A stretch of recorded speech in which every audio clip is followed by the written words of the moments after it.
मैं हूँ Surabhi from Surabhi science hub और आज हम जिस चीज़ की बात करने वाले हैं वो प्लांट से बिल्कुल अलग है। मैंने सोचा हमने काफ़ी सारा प्लांट्स के बारे में पढ़ा है, आज कुछ हट के पढ़ते हैं। आज हम कुछ ऐसा लेके आए हैं जो थोड़ा थोड़ा हिस्ट्री जैसा है। जैसे हिस्ट्री को अगर हिस्ट्री समझ के याद किया जाए तो थोड़ी बोरिंग हो जाती है, वैसे ही चैप्टर भी है। इसको भी अगर आप इस तरह से लेंगे, याद करने की कोशिश करेंगे तो थोड़ी मुश्किल होगी, लेकिन हाँ, कहानी की तरह लेंगे तो ज़रूर याद हो जाएगा। मैं बात कर रही हूँ इवोल्यूशन की। अब इवोल्यूशन के अंदर जब हम बात करते हैं तो अर्थ का इवोल्यूशन कैसे हुआ, हम लोग कैसे बने, ये सारी चीज़ें इसमें आती है। So let's start this. सबसे पहले हम बात करेंगे हमारे यूनिवर्स की। यूनिवर्स माना जाता है करीब 20 बिलियन ईयर्स ओल्ड है।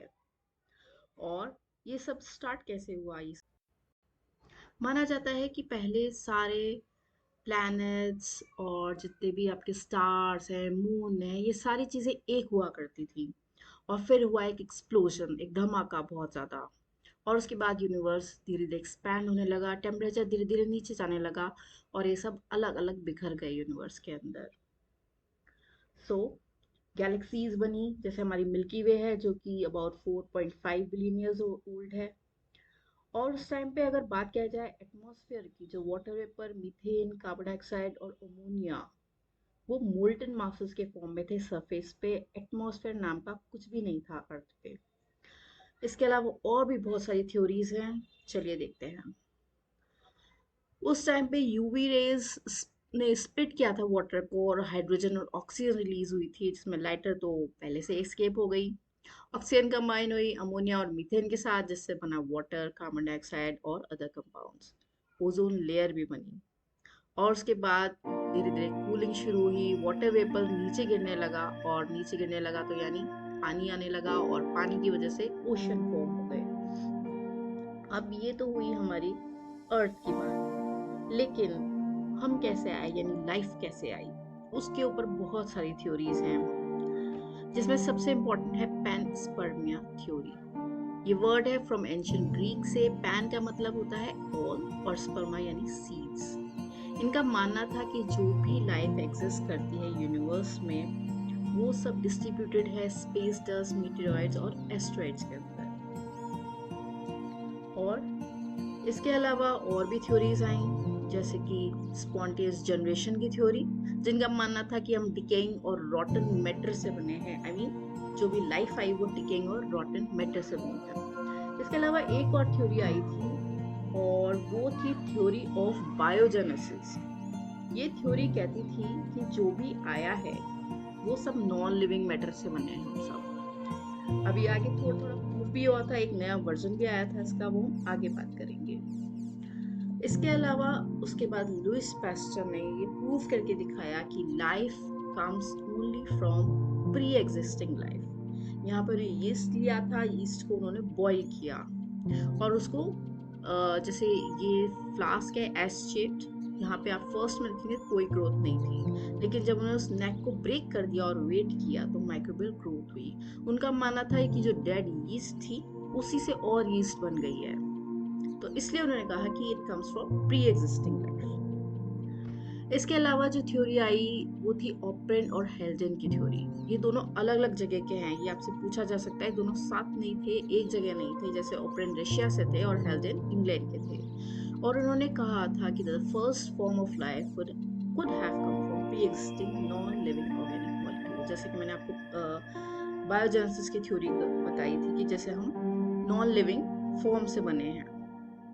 कंडीशन चाहिए थी, उन्होंने बोला कि उस टाइम पे अर्थ पे जो कंडीशंस थी वो था हाई टेम्परेचर, वॉल्केनिक स्टॉर्म्स और एक रिड्यूस एटमॉस्फेयर भी चल रहा था। और इसे इसको प्रूफ किया एस एल मिलर ने। मिलर ने क्या किया, बिल्कुल वैसी ही कंडीशंस उन्होंने अपनी लैब में क्रिएट करी। उन्होंने वही स्पार्क दिया, टेम्परेचर 800 डिग्री सेल्सियस का किया और अमोनिया, वाटर, हाइड्रोजन, मीथेन, ये सारी गैसेस इकट्ठी करी, जैसे कि आप यहाँ देख सकते हैं, स्पार्क दिया। और इसका रिजल्ट क्या हुआ, इससे बने शुगर्स, नाइट्रोजन बेसिस, पिगमेंट्स और फैट्स। और ऐसी और लोगों ने भी किया और उन्हें भी ऐसे ही काफी सारे रिजल्ट्स मिले। जैसे कि आरएनए है या प्रोटीन है, ये सारी चीजें, या पॉलीसैकेराइड्स हैं, ये भी मिले। तो इससे प्रूव हुआ कि शायद हो सकता है कि हम लोग नॉन लिविंग मैटर से बने हो, या लाइफ जो आई हो वो नॉन लिविंग मैटर से आई हो। वैसे कहा जाता है कि जो पहली लाइफ जहाँ पे भी आई वो वाटर ही था, वाटर से निकल के ही बाहर आए हैं हम सब लोग। फिर इसके अलावा बहुत सारे रिलीजियस, जैसे कहते हैं रिलीजियस लिटरेचर के थ्रू अगर हम देखें तो उनकी भी दो थ्योरीज थी। उनका मानना था कि लिविंग ऑर्गेनिज्म जैसे भी हैं, जैसे हम आज देख रहे हैं, वो बिल्कुल ऐसे ही थे शुरू में भी, और जो भी उनमें चेंजेस आज हैं वो हमेशा से थे। और उनका मानना था कि जो अर्थ है वो ओनली 4000 ईयर्स ओल्ड है, कोई बिलियन मिलियन ईयर्स ओल्ड नहीं, ओनली 4000 ईयर्स ओल्ड है। लेकिन चार्ल्स डार्विन आए और चार्ल्स डार्विन ने अपनी अलग थ्योरीज दी। डार्विन का मानना था कि जो भी सिमिलैरिटीज हम में हैं वो दूसरों में भी हैं, और आप इसको ऐसे समझिए कि हमारे और दूसरी स्पीशीज के जो एंसेस्टर्स हैं वो कॉमन है। जैसे कि एक डायग्राम मैंने बहुत पहले देखा था, 11th या 12th में था, जिसके अंदर एम्ब्रियो का दे रखा था स्ट्रक्चर, जिसमें ये बता रखा था कि एक पर्टिकुलर स्टेज पे ह्यूमन एम्ब्रियो और फिश का एम्ब्रियो आप पता नहीं कर सकते कि किसका कौन सा एम्ब्रियो है। यानी हम कहीं ना कहीं सिमिलैरिटीज हम में और उनमें है। और इसके अलावा उन्होंने फिटनेस की बात की थी, फिटनेस ऑफ इंडिविजुअल और पॉपुलेशन, जहाँ पे उन्होंने मेनली रिप्रोडक्टिव फिटनेस की बात की। रिप्रोडक्टिव फिटनेस यानी जो जितना ज्यादा फिट होगा उसके उतने ज्यादा बच्चे होंगे। फिटनेस यानी आज के सेंस में हम फिटनेस को एक हेल्दी बॉडी मानते हैं, वो नहीं, वो वहाँ पे रिप्रोडक्टिव फिटनेस की बात कर रहे हैं कि जिसके जितने ज्यादा बच्चे होंगे, नेचुरल सी बात है कि वो अगर मान लीजिए अगर नेचुरल सिलेक्शन होता भी है, अगर 10 बच्चे हैं और नेचुरल सिलेक्शन हुआ तो एटलीस्ट 5 बच्चे 6 बच्चे तो रह ही जाएंगे। यानी वो अपनी जनरेशन को आगे बढ़ा पाएगा, तो जो उसकी जितनी ज्यादा पॉपुलेशन होगी वो उतना ही आगे बढ़ पाएगा।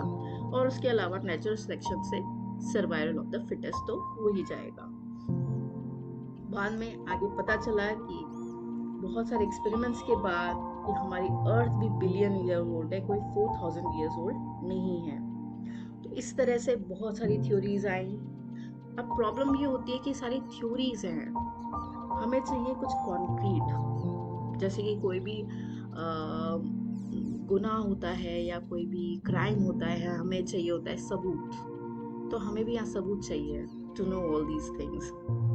अगली बार अगले वीडियो में मैं सबूत लेके आऊंगी। वैसे शायद एक आप जानते होंगे, जुरासिक पार्क अगर आपने मूवी देखी है तो उसमें फॉसिल्स की बात की गई है। एक सबसे बड़ा जो हमारे पास एविडेंस होता है ये प्रूव करने के लिए कि इवोल्यूशन हुआ है, वो है फॉसिल्स। इसके अलावा और भी बहुत सारे हैं जो कि हम नेक्स्ट वीडियो में जिनकी बात करेंगे।